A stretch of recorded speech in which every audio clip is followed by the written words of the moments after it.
Hello and welcome back to AZW Action. This is Stalwart Division Action with Frankie taking on Mr. Genric Puro number 2. Now, sorry for the delay in getting these videos up for you folks. Slight issue with this match. They did not want to give me a good one.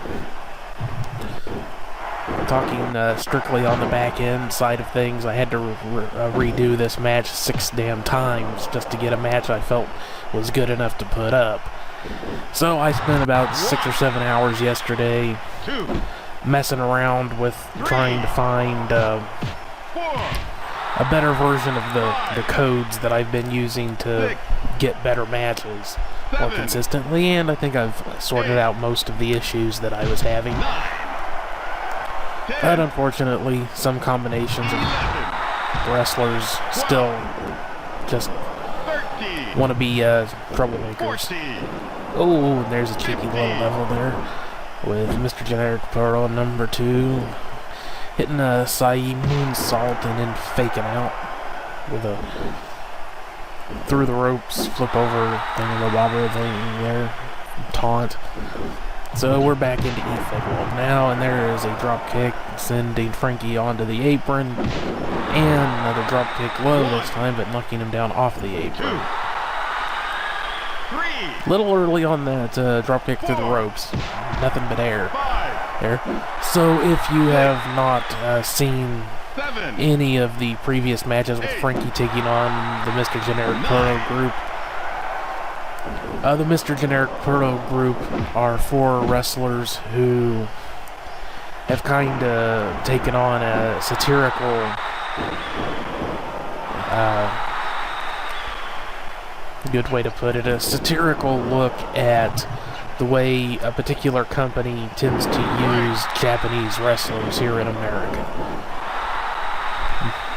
And Puro Wrestle is the kind of the Japanese way of saying pro wrestling. Puro Wrestle, I believe, is, close to how they say it. And so they just call themselves Mr. Genric Puro. 1 through 4, the original, and then his 3 buddies that have joined in over time. And some of the backstory here, Frankie, big, huge fan of the Japanese strong style of wrestling, just Japanese wrestling in general, but also heavily influenced by America since he is American and Japanese. And the Mr. Genric Puro group, although satirical, they are kind of traditionalists, so they don't really care for, the tattoos and some of the attitude and some of the taunting that he likes to do. So that they've had mostly a friendly rivalry. Nice counter there, stopping the judo takeover with a German suplex in the ropes, though. No chance on a 3 count, or even a 1 or a 2 count there. So not really a nasty rivalry. They don't go out of their way to mess with each other, but still a rivalry nonetheless. And Mr. Genric Puro 2 has never had a win over Frankie. So he has that motivation. He's 0-3 against Frankie in the past. Never been on the YouTube show. Frankie has a pretty good success rate against the group in general. He was the Stalwart Division champion, lost the title to Mr. Genric Puro, I believe it was number 4. I want to say it was number 4. Losing my damn mind. I can't remember if it was number 3 or number 4.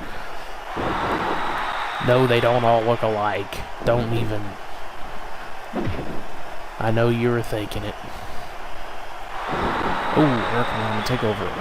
1, 2, only 2 count. Long 2 count. But I can't remember which one it was that won. Beat Frankie for the title, but then Frankie was able to get that Champions rematch and won it right back, but then he immediately lost it to Rory Fakestone. So, having already used up his championship privilege for a rematch, he was not allowed another. That's just how we roll here at AZW. You lose too close together, or twice close together like that, then you go back down in the ranks and have to earn your way back up again. And there is some of that taunting that the Mr. Genric Puro group is not particularly fond of. Going for his big brain buster here. Boom! Brain buster! 1, 2, only 2 count. A couple of really tough guys here. Not going to go down easily. Of course, that's one of the things about pro wrestling, those finishing moves, sometimes treated as if they're a death sentence. You kind of follow the Japanese philosophy in that no particular move is necessarily going to automatically finish a match. Some are more likely to do so than others, but any move can finish a match, and any move can not finish a match. Oh, there he goes with that taunting again. Looks like he might be ready to hit. Yeah, he's going for it again. It's close together. Oh, brain buster. 1, 2, 3. And stepping back. This is actually pretty much the best of the bunch, folks. Recording this match, like I said, 6 times.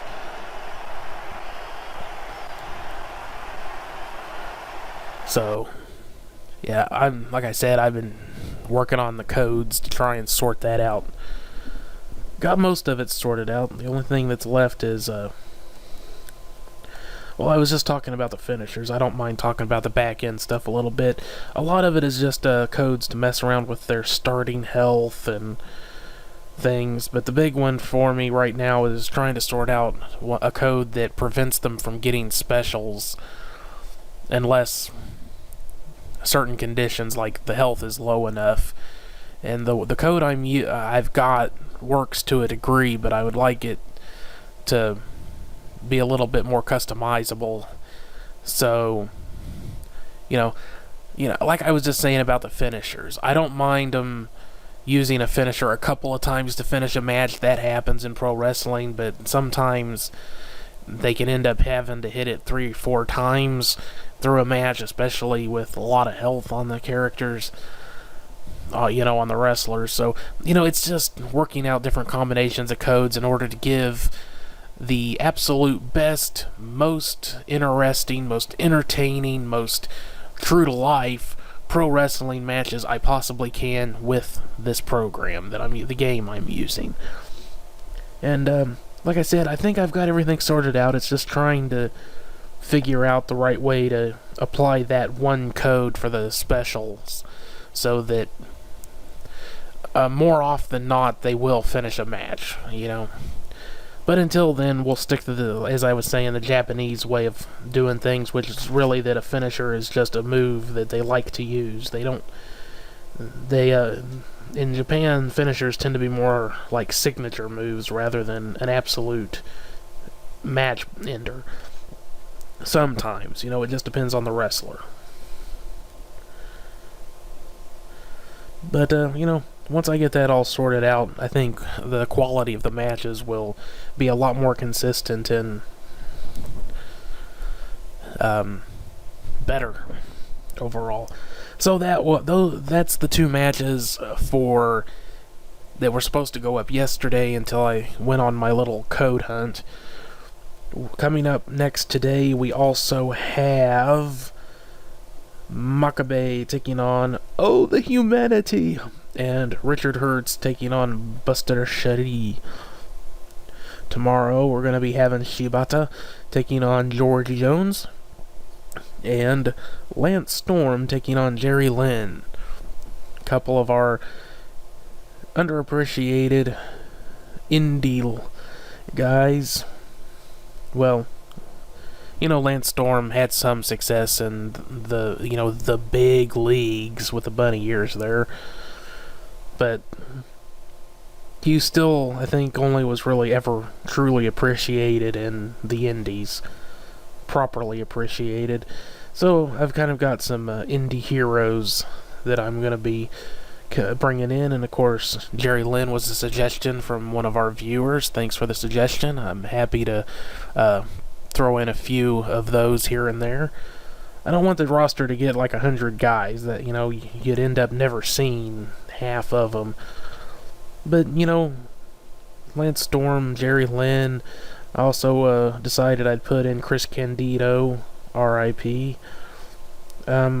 Since I'm not going to support anybody who works for that company, and as far as I know, Nakamura, I know AJ Styles has already made his debut there, so he's out. I'm going to go ahead and do Michael Elgin, I think, as a replacement for him.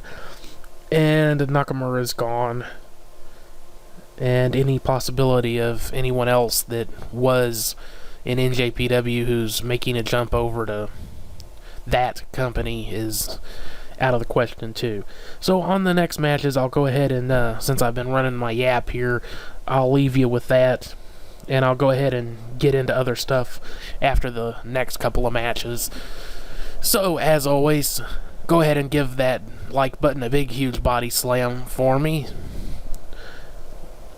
Subscribe so you know when new videos go up. Leave your comments, constructive criticism, or creative criticism, suggestions, and all that good junk. Or just let me know that you're enjoying the videos. That's always appreciated. And, share with your friends and all that good junk.